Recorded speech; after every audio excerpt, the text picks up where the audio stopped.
Okay, that's good. And we are set up for the intercept case. Okay, we'll go ahead and just fly this airplane around a little bit here, just to kind of get the feel of what it's like flying with the head-up display. And then we'll gradually transition to a full ILS for an intercept down to touchdown. Then we'll start playing with the environmental conditions a little bit. And then I'll just keep walking you through, like I say. Okay, we'll go through. Okay. There's several things to remember here. Is that the symbology itself should be bright enough so that you can see it clearly and distinctly, but not so bright that it overpowers the real world. Because truly, we want to see both. Okay, we want to see the real world and we want to see the display. So let me just take a peek at it and see what we did there. Yeah, I do right about the same thing. Yeah, pretty good. Okay. Now, on the actual aircraft, if we're going into some really highly dynamic ambient light changes, like coming out of the weather into bright runway lights, or on takeoff coming out of the murk and breaking out into the sunlight and stuff like that, then this has an ambient light detector on it, and it has also an auto contrast feature that will modulate that brightness for you, okay? But if it doesn't, just reach up and adjust it, just like the way you adjust your head down lighting, you know, same kind of an idea. We've got right now gear up, flaps 5, probably about 180 knots. So basically, I'll set this up, and you notice that if I change speed here, it changes above the airspeed tape to 180 knots, so it's fully integrated. Everything else is set. I'm going to have the flight directors off for a moment, and we're just going to kind of fly this thing around a little bit. And what I'd like everybody here, let's see, have you flown an airplane with flight path vector before? All right, you know, some Airbus have it, some Boeings have it. MD-11. Okay, very good. Okay, well in this case here, the flight path vector is, let me just show you. What's that? Okay, I'd like, let's make this first one. Have you been able to look at the display enough? You're getting kind of familiar with it? That's good. Okay, that's the velocity vector and the acceleration caret. If you add thrust like this, it goes above the wingtip. And if you did that, and if I pull the thrust back, it'd be below the wingtip. Right, got it. Okay, good. Now, so like you and I, when we fly today, sometimes we say, oh, about 3,000 pounds per side or something like that, or some N1, you know. You don't need to do that anymore. You can now read it directly. Okay, so that's important. Okay, you're flying the airplane. I'll give you the full the flight directors. Let's just make a nice normal ILS.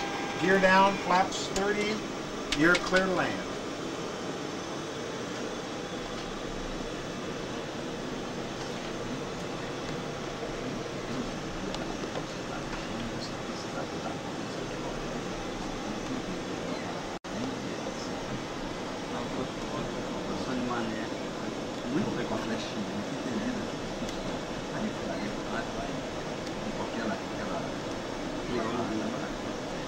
Very good.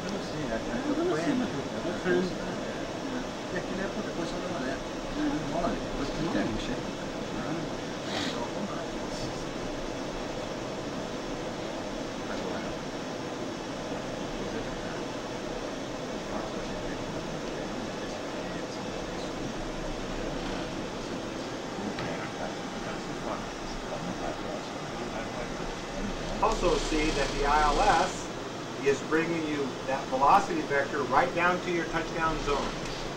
So if you should lose sight of the runway like that, you still got everything right there. Yeah, all right. You bet.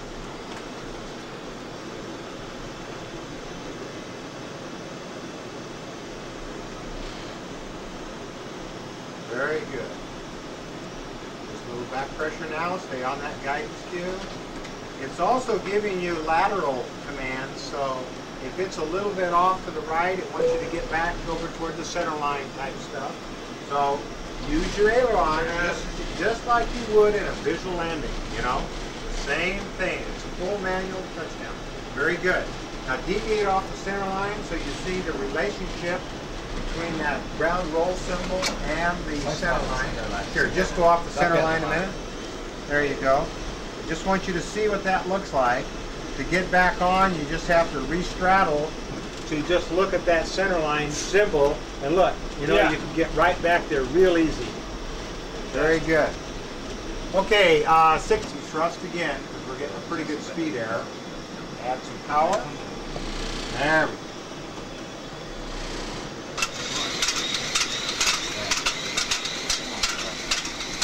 Now just get right back on that guidance cube, you'll be fine. Start the power back. And the guidance cube is way below you now, so let's go ahead and get back on it. And we'll make a nice correction down to the ILS. So just go for the guidance cube with your flight path. Here we go. There you go, right there. Power back. Just put power a little bit below the wingtip now. Thrust is fine. Keep trimming the airplane. Just as in normal. Now see, now you're only about 6 knots off. So now as that speed diminishes, just add a little bit of thrust.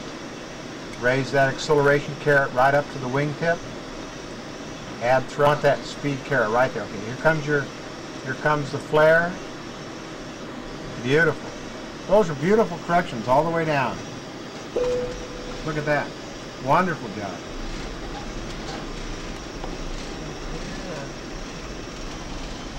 Isn't that neat?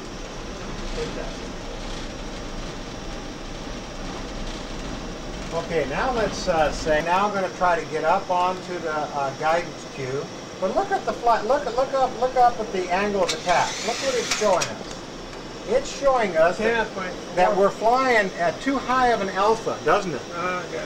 And as a result, we're starting to get the angle of attack limit of stick shaker, which is this little eyebrow looking thing, and that comes into play. Plus, we can see that our pitch attitude is too high, and this whole thing is just kind of an ugly approach, isn't it?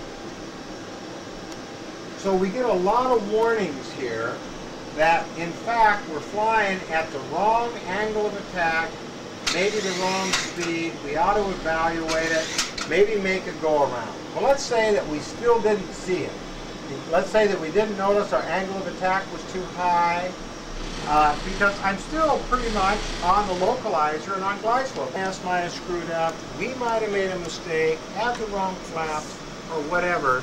It's not going to let you come on down and either land on the tail skid or screw up that landing. So we've really tried to booby trap this thing as much as we can, so that if we're not flying a nominal stabilized approach, it's going to tell us. In that case, we're in the weather, it's a good idea to go around. And when we made it go around, it just goes back into the normal display. So again, fully integrated.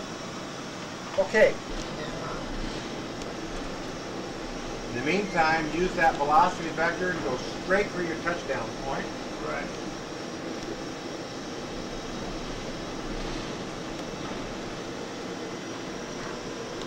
I can get zeroed out. Perfect. Now you're getting right back up on speed. Now you can keep the caret right in your wingtip now. Perfect. Perfect. Is that not a perfect approach or what? I'll fly with you anytime. Very good. That's why I'm a first officer. Perfect job.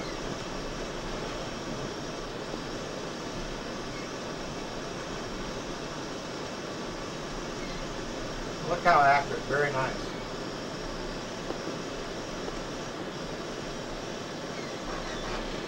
Perfect.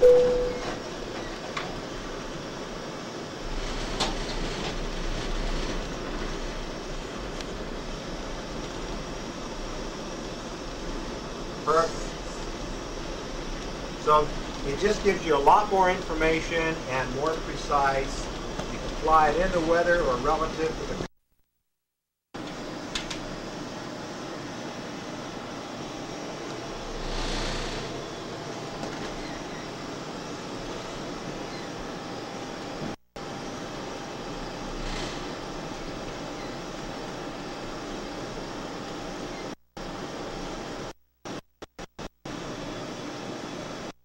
something kind of new now. We're flying the velocity, vector, and acceleration.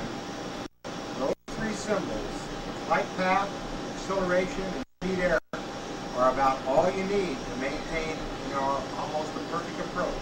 So if you get a little low on energy, like you are right now, add that thrust so that carrot's above the wingtip. Oh, that's plenty.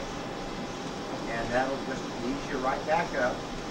As that speed error gets into the wingtip, ease that power back to about 3 degrees. Yeah, you're right there. Very nice. Because that carrot is potential flight path. And if we potentially want to fly 3 degrees, then as long as it's on the 3-degree line, we know our energy is about right. Glance up an angle of attack, Fabio, and it looks right in the heart. Perfect. Perfect. Your synthetic runway should come into view anytime. There it is. Yeah.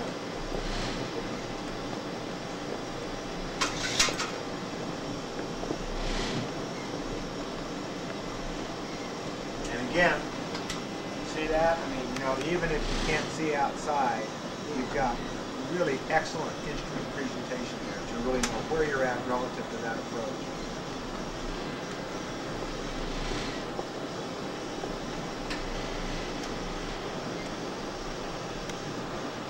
Again, that guidance cube will give pitch and roll commands all the way through the flare, even if you get a little gusty crosswind or whatever. So just try to stay right on it. Yeah, very good. Estamos aqui dentro do Museu da Boeing.